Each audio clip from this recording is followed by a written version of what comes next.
a creative resistance, for it must find human ways that engage the humanity of the enemy.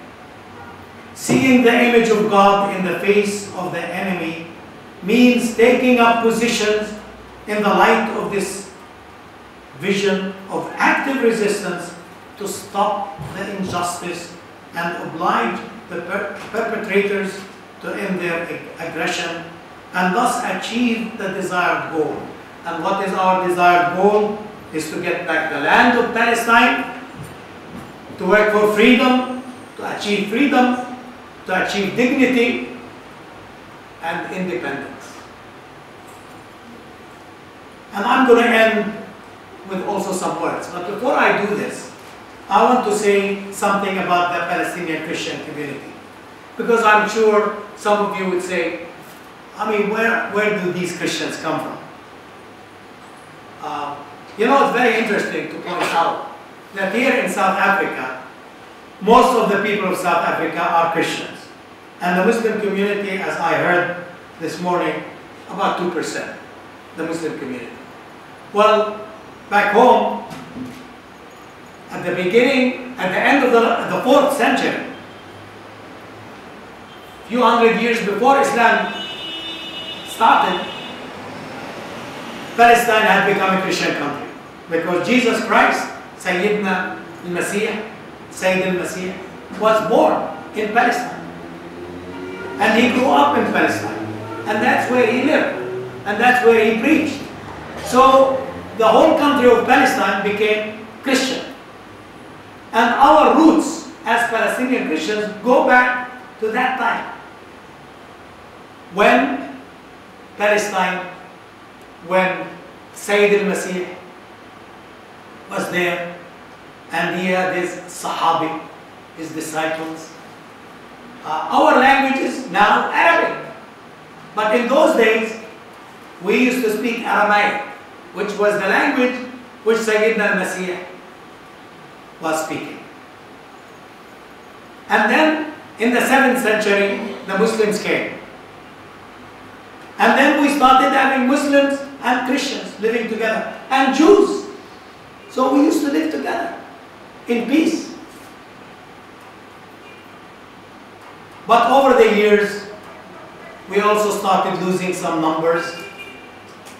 And then, when Israel was founded, many Palestinian Christians left the country. Today, our numbers are very small. We are actually the reverse of what you are here. Here, mainly Christians, 2% Muslims. Back home, mainly Muslims, less than 2% Christians. And we bring you greetings from your brothers and sisters who are Christians, but we all stand in solidarity with one another. Because we and the Muslims are one people. Ethnically, we are the same people. You could be Muslims, you could be Christian. And before 1948, we used to have Palestinian Jews. Nowadays, we don't have Palestinian Jews, but we still have Palestinian Muslims and Palestinian Christians. And in the Kairos, we have some words that we give to the Muslim community, our brothers and sisters. Let me read you what we say.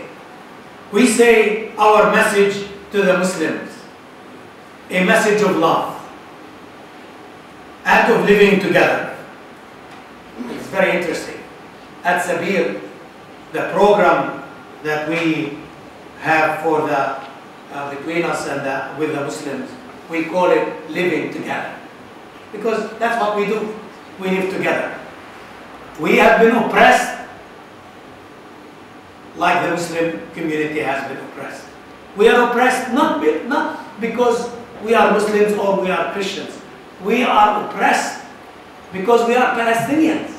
Because the Zionists want the land of Palestine. It's not a matter of Muslim or Christian. It's a matter, we are Palestinians, they want our land. And that's why the confiscation of the land of Palestine. And here we say, when we speak to our Muslim brothers and sisters, it's a message of love to them and living together. And the call to reject fanaticism and extremism, because we have in our community extremists. Sometimes we have Christian extremists, and sometimes we have Muslim extremists, and we have many Jewish extremists. And so we say our message is a message of love to our Muslim brothers. It is also a message to the world that the Muslims are neither to be stereotyped as the enemy, nor caricatured as terrorists, but rather to be lived with in peace and engaged with in dialogue. This is the message of the Kairos. And you know, we are spreading this Kairos document throughout the world. It is already translated into so many different languages. You know, yesterday we launched this Kairos in Africa. Can you believe it? We have it now in Africa because we want the people to hear the message of justice and the message of peace. And we say the word of faith says to anyone engaged in political activity, human beings were not made for hatred. It is not permitted to hate, neither it is permitted to kill or to be killed. The culture of love is the culture of accepting the other. Through it, we reflect ourselves, we perfect ourselves, and the foundations of society are established. So these are important words that we have. May I have a few more minutes? Thank you. I want to talk a little bit about the political situation. We all are living under the occupation of Israel. And I mentioned about the importance of resistance. And we are working for freedom, for liberation. And we are working for independence, the independence of Palestine from the occupation of Israel. And the Palestinian Christian community has many institutions that serve. We serve our brothers and sisters regardless of their background. We have hospitals, we have schools, we have orphanages, we have many different institutions, Christian institutions, but most of the people who are in those institutions and the institutions serve them are Muslims, because we are one community working together. And I think this is important. And we need your help.